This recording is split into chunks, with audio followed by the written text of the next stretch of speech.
एक छोटे से गांव में मोहन नाम का एक गरीब किसान रहता था। वो दिन रात खेतों में मेहनत करता, लेकिन फिर भी मुश्किल से अपने घर का खर्च चला पाता था।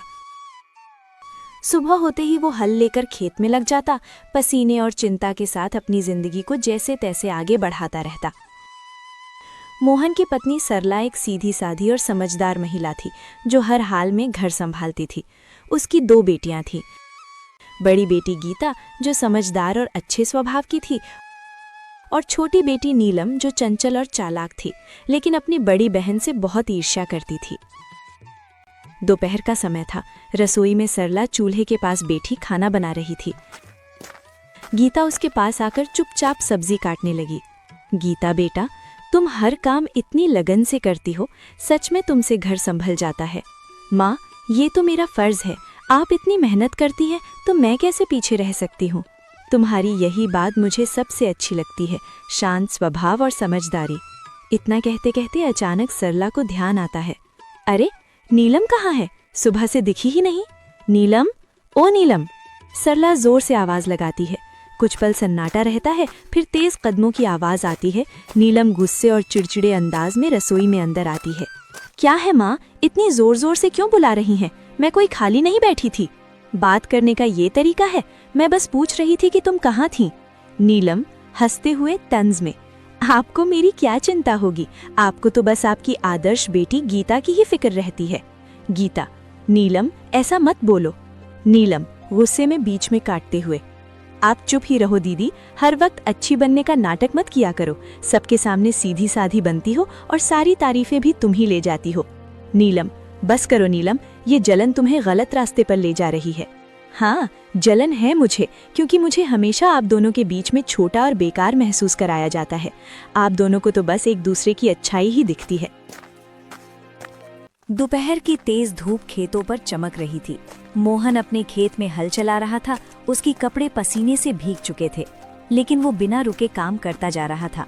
चारों तरफ सन्नाटा था, बस बैलों की धीमी चाल और हल्की मिट्टी चीरने की आवाज सुनाई दे रही थी।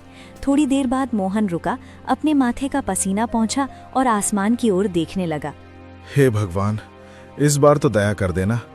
हर साल की तरह इस बार भी अगर फसल खराब हो गई ना, तो घर चलाना मुश्किल हो जाएगा। बच्चों की जिम्मेदारी है, घर का खर्च है, कब तक यूं ही जैसे तैसे चलता रहेगा। वो गहरी सांस लेकर फिर आसमान की ओर देखता है। बस भगवान, इस बार कोई मुसीबत मत आने देना। बारिश समय पर हो जाए, फसल अच्छी हो जाए, ताकि मेरे बच्चों को थोड़ा अच्छा जीवन दे सकूं। इतना कहकर वो फिर से काम करने लगता है। तभी दूर से कोई आवाज लगाता है, अरे मोहन! मोहन मुड़कर देखता है। उसका दोस्त रामलाल उसकी तरफ आ रहा होता है। क्या बात है भाई, आज तो बड़े सोच में डूबे हुए लग रहे हो। क्या बताऊं रामलाल, किसान की जिंदगी ही ऐसी है। मेहनत तो पूरी करते हैं, लेकिन सब कुछ ऊपर वाले के हाथ में होता है। बिल्कुल सही कहा तुमने। इस बार तो मौसम भी कुछ ठीक नहीं लग रहा, कभी ज्यादा धूप, कभी अचानक बादल। हाँ, बस यही डर लगा रहता है। अगर समय पर बारिश नहीं हुई तो सारी मेहनत बेकार चली जाएगी। लेकिन मेहनत करने वालों का साथ भगवान जरूर देता है। देखना, इस बार सब अच्छा होगा। थोड़ा माहौल हल्का होता है, फिर रामलाल मुस्कुराते हुए पूछता है, अच्छा छोड़ो ये सब, बताओ घर पे सब कैसे हैं? भाभी जी और तुम्हारी दोनों बेटियां कैसी हैं? सब ठीक हैं। सरला तो हमेशा की तरह घर संभाल रही है, और मेरी बड़ी बेटी गीता, वो तो बहुत समझदार हो गई है। घर के हर काम में हाथ बटाती है, कभी शिकायत नहीं करती। अरे वाह, ये तो बहुत अच्छी बात है। आजकल ऐसी लड़कियां कहाँ मिलती हैं। हाँ, लेकिन छोटी वाली नीलम, उसका स्वभाव थोड़ा अलग है, चंचल है और कभी कभी गुस्सा भी जल्दी आ जाता है। समझाने की कोशिश करता हूं, लेकिन उम्र भी तो ऐसी है। कोई बात नहीं मोहन, धीरे धीरे सब समझ आ जाता है। बच्चे हैं, समय के साथ सीख जाते हैं। बस यही उम्मीद है कि दोनों बेटियां सही रास्ते पर चलें और खुश रहें। बाकी भगवान की मर्जी। दोनों कुछ पल के लिए खेत की तरफ देखते हैं, फसल, मिट्टी और अपने संघर्ष भरे जीवन को। चलो भाई, हिम्मत मत हारना, सब ठीक होगा। हाँ, उम्मीद तो उसी से है। शाम का समय था। मोहन अपने घर के बाहर बैठा कुछ पुराने औजार ठीक कर रहा था। तभी बाहर से आवाज आती है, अरे ओ मोहनलाल, कहाँ हो भाई? जरा बाहर तो निकलो। मोहन जल्दी से उठता है और बाहर आकर आदर से हाथ जोड़ता है। अरे पंडित जी, आइए आइए, कहिए क्या बात है, अंदर आइए ना, बैठिए। नहीं नहीं मोहन, आज बैठने का समय नहीं है। मैं तुम्हारे लिए बहुत बड़ी खुशखबरी लेकर आया हूँ। खुशखबरी? कैसी खुशखबरी पंडित जी? अरे भाई, तुम्हारी बेटी गीता के लिए बहुत बड़ा रिश्ता आया है, गांव के जमींदार बहादुर सिंह के बेटे रमेश के लिए। मोहन कुछ पल के लिए जैसे सुनकर यकीन नहीं कर पाता। क्या? जमींदार साहब का बेटा? पंडित जी, आप मजाक तो नहीं कर रहे? अरे नहीं भाई, बिल्कुल सच कह रहा हूँ। लड़का पढ़ा लिखा है, अभी शहर से लौटा है, और सबसे बड़ी बात, उसे लड़की के संस्कार चाहिए, दौलत नहीं। हे भगवान, ये तो बहुत बड़ी बात है। मेरी गीता के लिए इतना बड़ा रिश्ता। और सुनो, कल ही जमींदार जी अपने बेटे के साथ तुम्हारे घर आ रहे हैं गीता को देखने। तुम बस तैयारी रखना। जी जी पंडित जी, जैसा आप कहें, हम पूरी तैयारी करेंगे। ठीक है, मैं चलता हूँ अब। और हाँ, चिंता मत करना, सब अच्छा ही होगा। इतना कहकर पंडित जी सारी बातें समझाकर वहाँ से चले जाते हैं। मोहन कुछ पल वहीं खड़ा रह जाता है। उसके चेहरे पर खुशी और हैरानी दोनों साफ झलक रही होती हैं। फिर वो जल्दी से अंदर जाता है और आवाज लगाता है। अरे सरला, कहाँ हो? जरा बाहर आओ, तुमसे जरूरी बात करनी है। अंदर से सरला जल्दी जल्दी बाहर आती है। क्या हुआ जी, इतनी घबराहट में क्यों बुला रहे हो? अरे सुनोगी तो तुम भी हैरान रह जाओगी। अभी पंडित जी आए थे। पंडित जी क्या कह रहे थे? हमारी गीता के लिए रिश्ता लेकर आए हैं, वो भी जमींदार बहादुर सिंह के बेटे रमेश का। क्या सच में? ये तो बहुत बड़ी बात है। हाँ, और कल ही वो लोग गीता को देखने हमारे घर आ रहे हैं।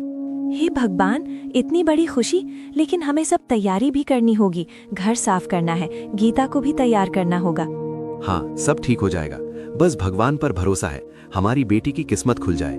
दोनों के चेहरे पर खुशी और उम्मीद साफ दिखाई देती है और घर में एक नई हलचल शुरू होने का संकेत मिल जाता है। मोहन और सरला की बातें अभी खत्म ही हुई थी कि दरवाजे के पास खड़ी नीलम चुपचाप ये सब सुन रही थी। उसके चेहरे का रंग बदल चुका था, आंखों में जलन और मन में गुस्सा भर गया था। वाह, तो ये बात है, दीदी के लिए जमींदार के घर से रिश्ता आया है और सब कितने खुश हो रहे हैं। हमेशा से यही होता आया है, जो भी अच्छा होता है सब गीता को ही मिल जाता है, और मैं तो बस देखने के लिए हूँ इस घर में। इतनी भी क्या खास है गीता में? बस थोड़ी सी सीधी साधी बनती है और सबको लगने लगता है कि वही सबसे अच्छी है। जमींदार के घर की बहू गीता? नहीं, ये मैं कभी नहीं होने दूंगी। अगले दिन सुबह से ही मोहन के घर में हलचल शुरू हो गई थी। सरला घर को साफ सुथरा कर रही थी और गीता को सादगी से तैयार कर रही थी। घर छोटा था, लेकिन साफ सफाई और अपनापन साफ झलक रहा था।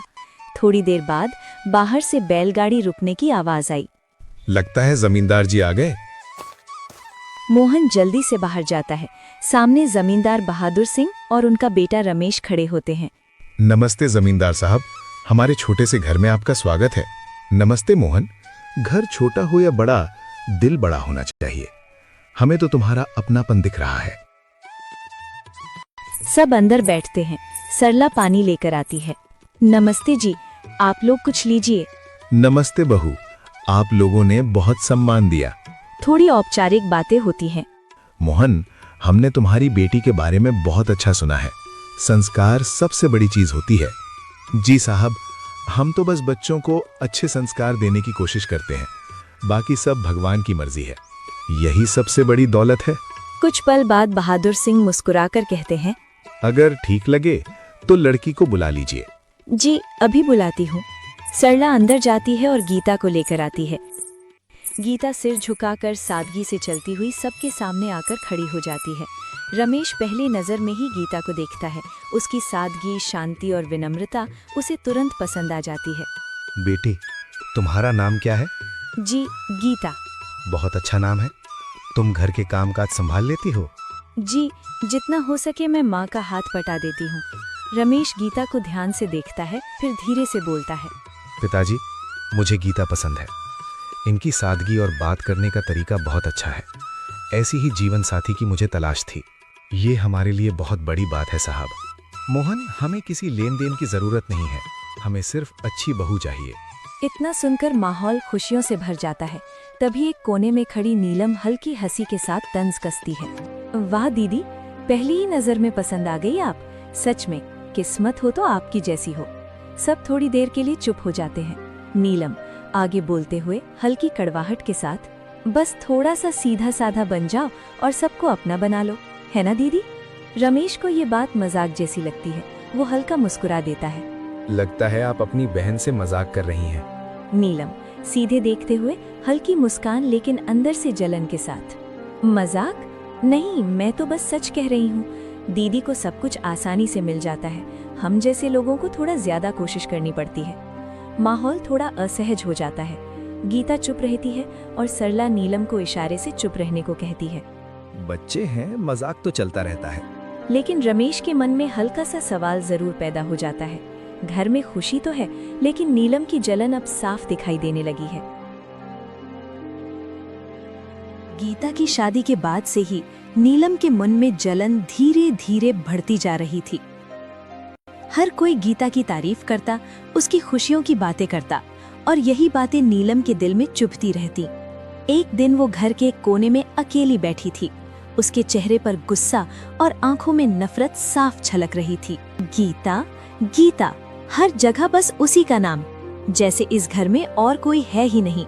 सब कुछ उसे ही मिलना था क्या? अच्छा घर, अच्छा पति, और अब सब कहेंगे कि उसे बच्चे का सुख भी मिलेगा। नहीं, मैं ऐसा कभी नहीं होने दूंगी। वो मुट्ठी भींच लेती है। अब मैं कुछ ऐसा करूंगी कि उसकी ये खुशियां हमेशा के लिए खत्म हो जाएं। देखती हूँ कैसे वो मुझसे आगे निकलती है। गुस्से और जलन में भरी नीलम उसी समय घर से निकल पड़ती है। वो गांव से दूर एक घने जंगल की ओर बढ़ती है, जहां चारों तरफ सन्नाटा और डरावना माहौल होता है। जंगल के बीच एक पुरानी गुफा होती है, जहां एक तांत्रिक रहता था। नीलम धीरे धीरे गुफा के अंदर जाती है। अंदर धुआं, टिमटिमाती लौ और रहस्यमयी वातावरण फैला होता है।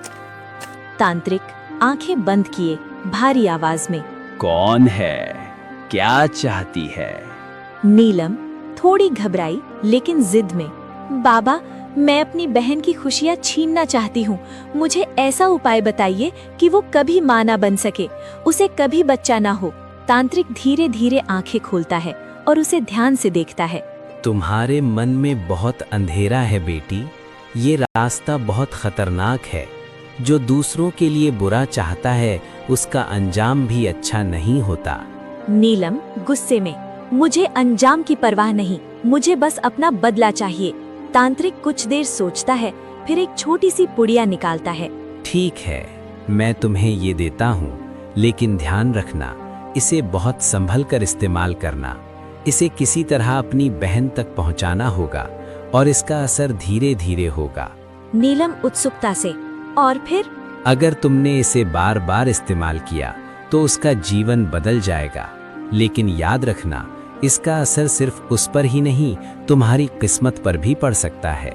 मुझे कोई फर्क नहीं पड़ता बाबा, बस उसकी खुशियाँ खत्म होनी चाहिए।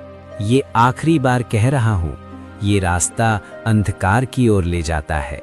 नीलम बिना कुछ सुने पुड़िया ले लेती है।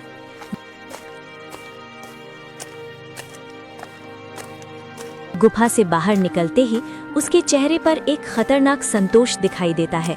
अब सब कुछ बदल जाएगा गीता, अब तुम्हारी बारी है सब कुछ खोने की।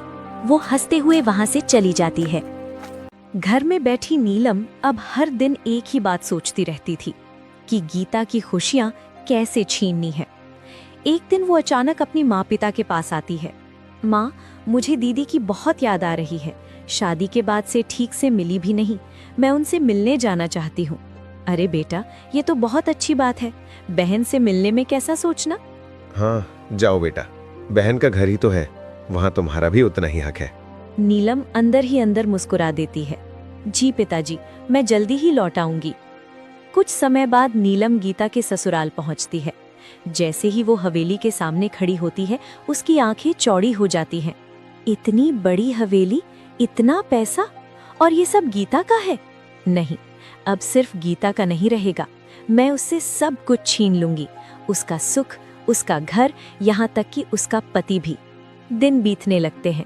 नीलम मीठे स्वभाव का दिखावा करती है, लेकिन अंदर ही अंदर अपनी चाल चलती रहती है। एक दिन वो रमेश के पास बैठती है। जीजा जी, एक बात पूछूं, बुरा तो नहीं मानेंगे? नहीं, कहो नीलम। आपकी शादी को काफी समय हो गया, लेकिन अभी तक मतलब आपको बच्चे का सुख नहीं मिला। रमेश थोड़ा असहज हो जाता है। कभी आपने सोचा कहीं कोई कमी? रमेश चुप होकर, नीलम, ऐसी बातें? मैं तो बस आपकी भलाई के लिए कह रही हूँ। इतने बड़े घर का वारिस, और अगर... रमेश अब सोच में पड़ जाता है। धीरे धीरे नीलम की बातें रमेश के मन में जगह बना लेती हैं। समय बीतता है और एक दिन ऐसा आता है जब रमेश नीलम की बातों में आकर उससे शादी कर लेता है। जब नीलम दुल्हन बनकर उसी घर में आती है, गीता चुपचाप खड़ी रहती है। उसकी आंखों में दर्द साफ दिखता है, लेकिन वो कुछ नहीं कहती। शायद यही मेरी किस्मत है। वो फिर से अपने कामों में लग जाती है जैसे कुछ हुआ ही ना हो। अब नीलम घर में और ताकतवर हो जाती है। वो धीरे धीरे गीता के साथ बुरा व्यवहार करने लगती है और छुपकर उसकी सेहत को भी बिगाड़ने की कोशिश करती रहती है। एक दिन रसोई में गीता के लिए खाना बन रहा होता है। नीलम चुपके से कुछ कर रही होती है। तभी दरवाजे पर खड़ा भोला सब देख लेता है। ये छोटी बहू क्या कर रही थी? कुछ तो गड़बड़ है। वो चुपचाप वहां से हट जाता है, लेकिन उसकी नजर अब नीलम पर रहने लगती है। अब मुझे ध्यान रखना होगा, बड़ी बहू के साथ कुछ गलत हो रहा है। शाम का समय था। हवेली के पीछे वाले आंगन में भोला अकेला खड़ा कुछ सोच रहा था। उसके चेहरे पर चिंता साफ दिखाई दे रही थी। तभी मीना वहां आती है। क्या हुआ भोला भैया, इतने परेशान क्यों लग रहे हो? मीना, तुम्हें कुछ अजीब नहीं लगा आज? मैंने छोटी बहू नीलम को रसोई में कुछ करते हुए देखा। कुछ ठीक नहीं लग रहा था। तुमने भी देखा? मुझे लगा मैं ही बेवजह सोच रही हूँ। मतलब तुमने भी कुछ देखा है? हाँ, पिछले कुछ दिनों से मैं देख रही हूँ कि छोटी बहू बड़ी बहू के खाने के पास बार बार जाती है और ऐसे बर्ताव करती है जैसे कुछ छुपा रही हो। मुझे भी यही लगा, और आज तो मैंने साफ देखा कि वो कुछ गड़बड़ कर रही थी। लेकिन हम बिना सबूत के कुछ कह भी तो नहीं सकते। अगर हमने गलत बोल दिया तो मुसीबत हो जाएगी। हाँ, लेकिन अगर सच में कुछ गलत हो रहा है और हमने चुप्पी साध ली तो बड़ी बहू के साथ बहुत बड़ा अन्याय होगा। तो अब क्या करें? हमें उस पर नजर रखनी होगी हर वक्त। जब तक सच सामने नहीं आ जाता हम कुछ नहीं कहेंगे, लेकिन ध्यान जरूर रखेंगे। ठीक है भैया, अब से हम दोनों ध्यान रखेंगे। बड़ी बहू बहुत अच्छी हैं, उनके साथ कुछ गलत नहीं होने देना चाहिए। और सही समय आने पर हम सच्चाई सबके सामने लेकर आएंगे। दोनों एक दूसरे की तरफ देखते हैं। उनके मन में चिंता भी है और सच्चाई सामने लाने का इरादा भी। उस दिन हवेली में खास माहौल था। गीता के माता पिता मोहन और सरला कई दिनों बाद अपनी बेटी से मिलने आए थे। आज सब लोग एक साथ बैठकर रात का खाना खाने वाले थे। सब लोग खाने के लिए बैठे थे। रसोई से छोटी बहू नीलम अपने हाथों से थाली सजा कर ला रही थी। उसके चेहरे पर हल्की सी मुस्कान थी, लेकिन आंखों में कुछ और ही चल रहा था। वो एक खास थाली गीता के सामने रखती है। उसी समय दरवाजे के पास खड़ा भोला सब देख रहा होता है। उसके चेहरे पर शक साफ दिखाई दे रहा था। जैसे ही नीलम पीछे हटती है, मालिक, एक बात कहनी थी। सबकी नजरें उसकी तरफ मुड़ जाती हैं। क्या बात है भोला? मालिक, ये जो छोटी बहू ने बड़ी बहू के सामने थाली रखी है, इसमें मुझे कुछ गड़बड़ लग रही है। कुछ दिनों से मैं देख रहा हूँ छोटी बहू खाने के साथ कुछ ऐसा करती है जो ठीक नहीं लगता। पूरा माहौल एकदम शांत हो जाता है। चुप, तुम एक नौकर हो, तुम्हारी हिम्मत कैसे हुई मुझ पर इल्जाम लगाने की? छोटी बहू, मैं झूठ नहीं बोल रहा। अगर मैं गलत हूँ तो आप ही ये खाना खा लीजिए। मैं बड़ी बहू के लिए दूसरी थाली ले आता हूँ। नीलम एक पल के लिए घबरा जाती है। हाँ नीलम, अगर कुछ गलत नहीं है तो तुम खा लो। कम से कम सबको तसल्ली हो जाएगी।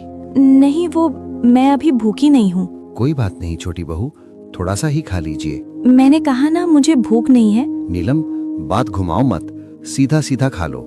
नीलम पसीना पसीना होने लगती है। अगर कुछ नहीं है तो डर कैसा? छोटी बहू, खा लीजिए। नीलम, ये आखिरी बार कह रहा हूँ, खाओ इसे। नीलम के हाथ कांपने लगते हैं। वो पीछे हटती है। नहीं, मैं ये नहीं खा सकती। क्यों? क्या दिक्कत है? कुछ पल का सन्नाटा, फिर अचानक नीलम के मुंह से निकल जाता है, क्योंकि इसमें जहर है। जैसे ही ये शब्द निकलते हैं, पूरा घर सन रह जाता है। सरला हैरानी और दर्द में नीलम, ये क्या कह रही है तू? मोहन टूटे हुए स्वर में। तू इतनी गिर सकती है अपनी ही बहन के साथ? रमेश गुस्से और सदमे में। नीलम, तुमने ये क्या किया? गीता के साथ ऐसा क्यों? गीता चुपचाप खड़ी रहती है। उसकी आंखों में आंसू होते हैं, लेकिन वो कुछ नहीं कहती। नीलम रोते हुए, लेकिन सच्चाई सामने आ चुकी होती है। मैं बस उसकी खुशियां बर्दाश्त नहीं कर पा रही थी। सब कुछ उसी को क्यों मिलता था? मैं हार गई थी, इसलिए। बस बहुत हो गया। जिस घर में बहू बनकर आई उसी घर को बर्बाद करने चली थी तू। नीलम रोती हुई वहीं बैठ जाती है। उसकी सारी चालें अब उसी पर भारी पड़ चुकी थीं।